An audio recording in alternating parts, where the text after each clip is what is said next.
Bismillahirrahmanirrahim.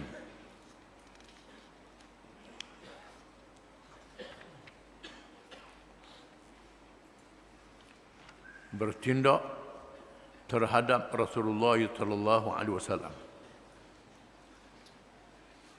Setelah mereka gagal pujuk Nabi, gagal menyebarkan fitnah, mereka berlaku zalim terhadap diri Nabi sallallahu alaihi wasallam. Setelah segala tindakan menyekat perkembangan Islam gagal, mereka mengambil keputusan menghalalkan tentangan terhadap batang tubuh Rasulullah sallallahu alaihi wasallam. Mereka menyebarkan fitnah di antaranya seperti yang tersebut di atas. Serta banyak lagi cara-cara yang dilakukan bagi mencemarkan pandangan masyarakat terhadap pribadi Rasulullah sallallahu alaihi wasallam. Walaupun demikian, Rasulullah sallallahu alaihi wasallam tetap berterus terang menyampaikan dakwah kepada orang yang menghambakan dirinya hanya kepada Allah Subhanahu wa taala dan menentang taghut serta meninggalkan kekufuran. Alangkah marah dan kesalnya mereka terhadap kegagalan menentang Islam. Lantaran itu dilakukan tindakan-tindakan jahat terhadap Rasulullah sallallahu alaihi wasallam. Setelah usaha menyebarkan fitnah tak berjaya. Kata ahli sihir, kata gila, penipu, bohong, semua tak betul berlaku. Kerana tuduhan itu salah. Orang yang pegang dengan Islam tetap dengan Islam. Bahkan orang yang masuk Islam makin hari makin bertambah, menyebabkan mereka sangat marah. Menurut Al-Bukhari di dalam sahihnya, bahawa Ibnu Amr bin Al-As, iaitu Abdullah bin Amr bin Al-As radhiyallahu anhuma, anak beraman bin As, seorang sahabat yang faqih, yang alim, pernah menceritakan, pernah pada suatu hari berlaku ketika Rasulullah sallallahu alaihi wasallam berada di Hajar, di Hijr, bukan Hajar, di Hijr. Susah saja, di Hijr, yakni Hijr Ismail. Bukan Hajar, Hijr. Berhampiran dengan Kaabah. Tiba-tiba Uqbah bin Abi Mu'aid, bukan Aqabah, Uqbah bin Abi Mu'aid. Uqbah bin Abi Mu'aid laknatullah telah menjeruk leher Rasulullah sallallahu alaihi wasallam dengan kainnya. Muncullah ketika itu Sayyidina Abu Bakar As-Siddiq radhiyallahu anhu. Lalu ia menghalangnya sambil menegahkan dengan marahnya, "Adakah kamu membunuh seorang yang berkata Tuhanku ialah Allah?" Abu Jahal juga pernah mencuba untuk membunuh Rasulullah sallallahu alaihi wasallam dengan membawa batu yang besar untuk dihempaskan di atas kepala baginda sallallahu alaihi wasallam. Bagaimanapun Allah Subhanahu wa taala telah menyelamatkan nabinya, sehingga Abu Jahal laknatullah lari melepaskan batu di tangannya dengan wajah ketakutan.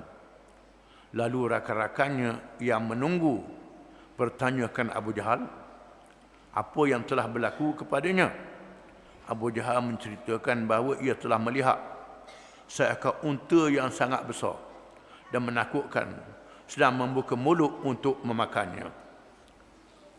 Peristiwa lain, Abu Jahal akak batu ketika Nabi sujud atau sebagainya, nak rembah kepala, nak bunuh Nabi. Tiba-tiba Abu Lahab rembah batu lari. Orang tanya pasal apa? Dia kata ada unta besar. Besar luar biasa dengan mulut nak telang dia. Ini adalah perlindungan Allah Subhanahu wa taala. Allah Taala tidak izin nabinya dibunuh. Kerana Allah nak menyambungkan lagi kerja-kerja dakwah. Ada kalanya Allah Ta'ala izin Nabi dibunuh. Nabi Zakaria, Nabi Yahya, Nabi-Nabi Bani Israel yang dibunuh. Mati syahid, terus masuk syurga. Ada Nabi-Nabi yang Allah Ta'ala angkat ke langit. Nabi Isa alaihissalam diangkat ke langit, diselamatkan. Adapun Nabi kita yang diutuskan untuk seluruh manusia, belum habis lagi kerja dia, maka Allah Ta'ala tidak izin walaupun siapa saja nak bunuh dia, dilindungi oleh Allah. An-Nadhr bin Al-Haris berhikayat untuk menandingi Al-Quran. Di antara syaitan Mekah, syaitan ini ialah penjahat Mekah yang melakukan kerja menentang Islam, ialah An-Nadhr bin Al-Haris. Ia mempunyai caranya yang tersendiri, iaitu dengan bercerita dan berhikayat dengan kisah-kisah raja-raja dan pahlawan Parsi, dan dengan dikelilingi oleh peminat-peminatnya. Seringkali ia menutup ceritanya dengan menyatakan apa lagi yang boleh membuktikan Muhammad itu lebih baik daripada cakapnya daripada aku, di mana ia meletakkan Al-Quran itu setanding dengan kisah-kisah dan cerita-cerita purba. Hak ni pula pandai bercerita, maka dia bawa cerita lah, cerita hikayat, dongeng Parsi, Rom. Memang suka sangat dengar cerita ni, dan malam ni tambah dengan filem, dengan drama pula. Samalah, supaya jangan tengok cerita-cerita Islam ini. Ini caranya. Ini dilakukan oleh An-Nadhr bin Al-Haris. Lalu selepas dia cerita, tengok, wah aku cerita ni sedap, bukan macam Quran. Ada apa? Ini dia.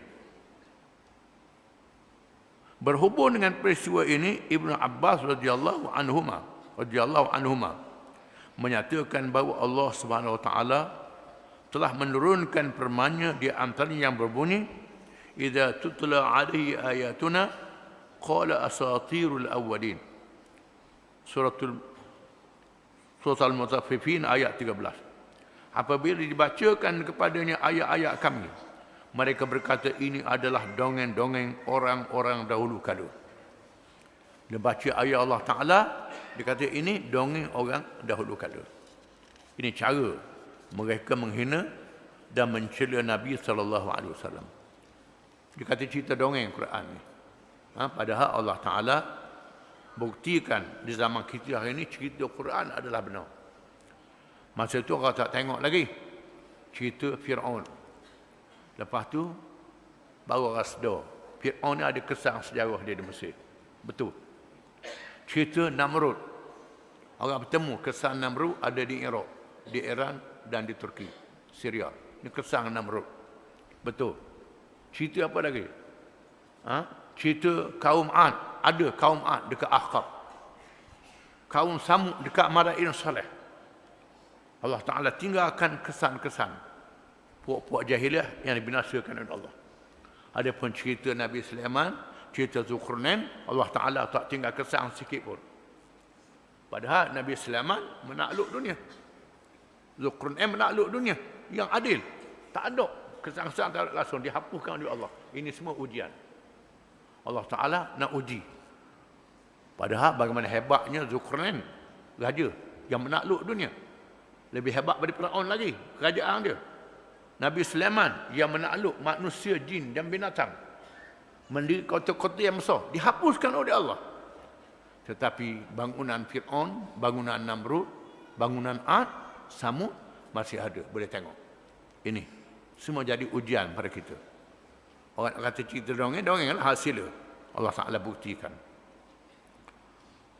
Uqbah bin Abi Mu'ayth, Al-Imam Al-Bukhari telah meriwayatkan di dalam As-Sahih, berlaku pada suatu hari ketika Nabi sedang bersujud, tiba-tiba datang Uqbah bin Abi Mu'ayth meletakkan perut unta di atas belakang baginda, perut unta yang berlombogan dengan tahi, dengan najis. Lalu ia tidak mengangkat kepalanya sehinggalah putrinya Fatimah Az-Zahra membuang perut yang cemak itu dari belakangnya. Lalu Fatimah berdoa untuk orang yang melakukan kejahatan itu.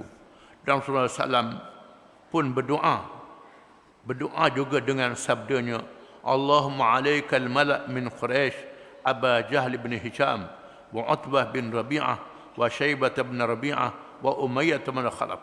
Ya Allah, ya Tuhanku, aku serahkan kepadamu urusan membalas ke atas pemuka-pemuka Quraisy, Abu Jahal bin Hisham, Utbah bin Rabi'ah, Syaibah bin Rabi'ah, dan Umayyah bin Khalaf. Dan banyak lagi cara-cara kezaliman yang dilakukan oleh mereka terhadap Rasulullah SAW dan para sahabatnya yang boleh dibaca secara panjang di dalam kitab yang besar yang menghuraikan dan meriwayatkan secara tafsil. Wallahu alam.